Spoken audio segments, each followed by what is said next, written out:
Okay, so you need to dig your hand into the soil bucket and retrieve the buried envelope. Pull the envelope out, make sure you spill a bit of soil onto the floor.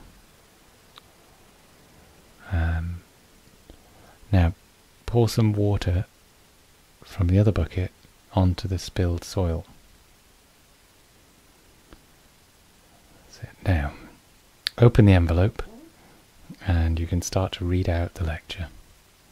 10, 9, 8, 7, 6, 5, 4, 3, 2, 1.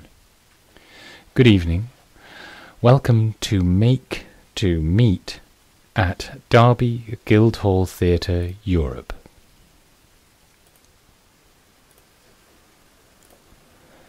This is a message from Phillip Henderson, and therefore I will not make or meet tonight until I can visit Europe's largest flexible incubator in the square that is full of war, or watery oars, or horses, hooves, at the temporal coordinates 1800, 31st of March 2007. Thank you for listening. Enjoy the rest of your evening.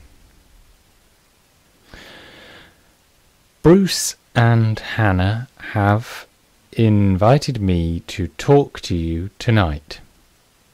I was hoping to be here spatially to explain, to demonstrate my new machine. However, this one I did make out of meat. It's a real fleshy time machine. The real fleshy time machine does not visit temporal parts in the past, the happened. Unfortunately, I cannot be with you in place, so I have asked a stand-in to read this message. Now, give the paper lecture and the envelope to someone from Mexico.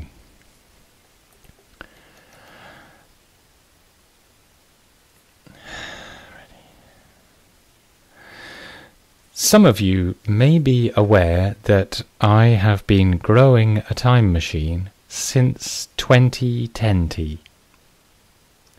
In a test, I discovered that the machine does visit temporal parts in the future, the yet to happen.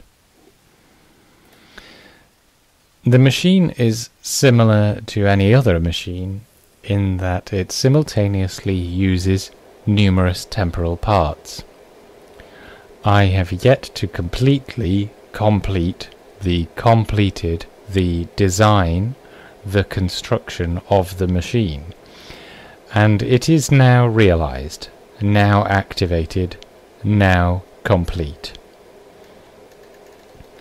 The machine was realized during interactions with the corner of a glass table. The flesh was damaged, and this rupture provoked the discovery of a journey made by the primordial chief. The primordial chief was benevolent, nevolent, volent, and gave an invisible book for our ears to be protected by a golden parasol. The pages of the book were illuminated by special or by secret use of the thumb and forefingers, and the words on the pages taught us how to use the machine. The primordial chief delivered the invisible book from across the brain using a cosmic rowing boat with a cargo of now slain warhorses. The cosmic rowing boat had been trapped at the bottom of a 1,000-year-old well. The well was sealed at 1863, yet once uncovered, delivered the machine to resume full use. The primordial chief took advice from the high salamander and executed the machine into full service. We will move toward the fourth Deming commenstration of the machine after announcing that it has come to our attention that the primordial chief did duplicate the machine and did duplicate some of its duplicates. Furthermore, we suspect that more parts of the duplicates have been duplicated further. However, as yet, we have no condemning furtherstrations. Thank you for listening. Enjoy the rest of your evening. Stitching in 2020. It is sometimes required stitching. In 2020 it is sometimes required that we recapitulate on a detail to allow our ears to be reacquainted with what Sabout. And that is what that introduction sentences was all for. Anybody for that? Look to the audience expectantly.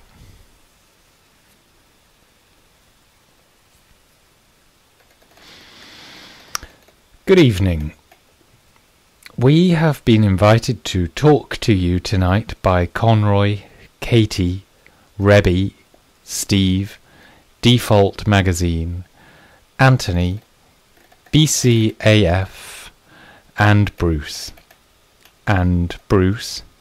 And Bruce. In high summer, I listened to a rare stranger from the eastern half of Singing in a Northamptonshire Wood.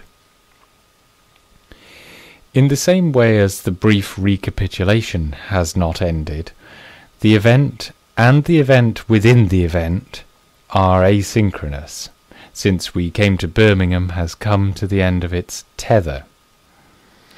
There is a flash, in the same way as the Derby Guildhall Theatre Europe leads us blindly before this very place. On this day we stand round together with our eyes closed to the light that illuminates the screen. However, we are now in a better position than those who did not take this narrow route to a horizon unknown to those without the machine. And as we are all without the machine, and the machine is as within, we all only known to us is a horizon. We could say that what they will project from their Mancunian pencils is visible, and we could say that the radiation coming off them is photonic. But we willn't say this. What we will say is that the eye soup is imminently active, consciously passive again for our ears.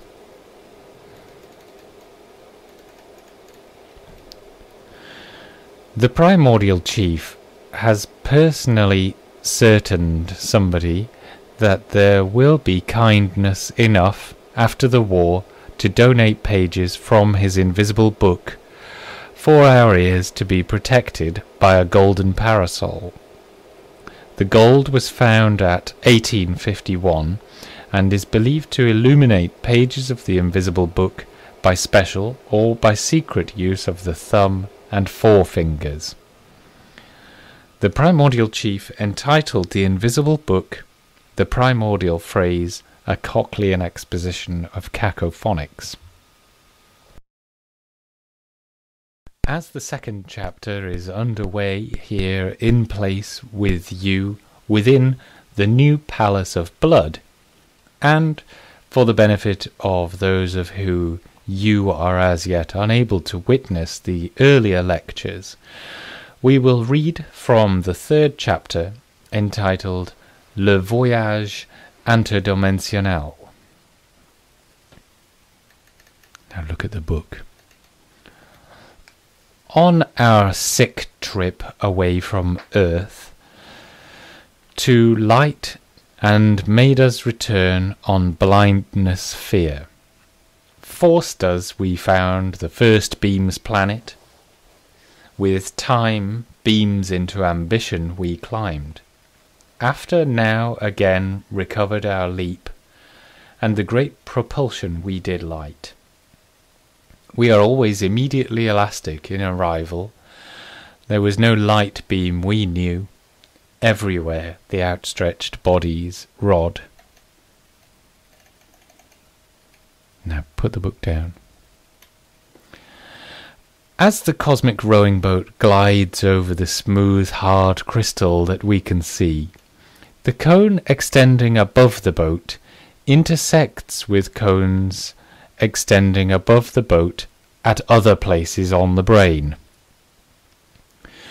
When the brain is a sphere, we can see that the cone extending below the boat intersects more densely with cones extending below the boat at other places on the brain than does the cone extending above the boat. From within the boat, we see colours and flat surfaces.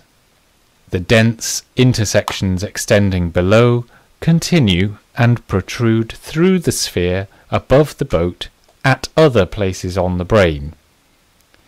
This is the carbon orb, and this is the membrane upon which we feel physical movement, which is the byproduct of our transition.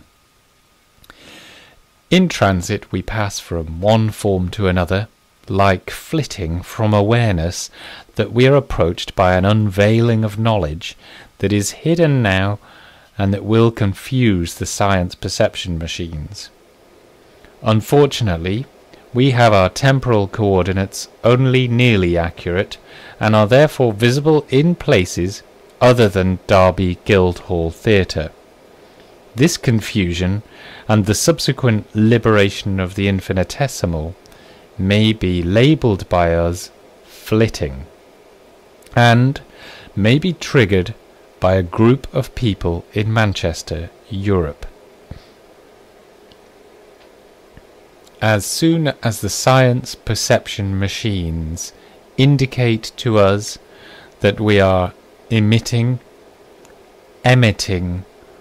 or imitating photonic radiation on the brain, then we will know once and again, 4 or less, in times, that we are audible to, and these may lead us to the palace of blood. If blood is the code, not gold, then we will know we are in Leeds, Birmingham, or Mexico.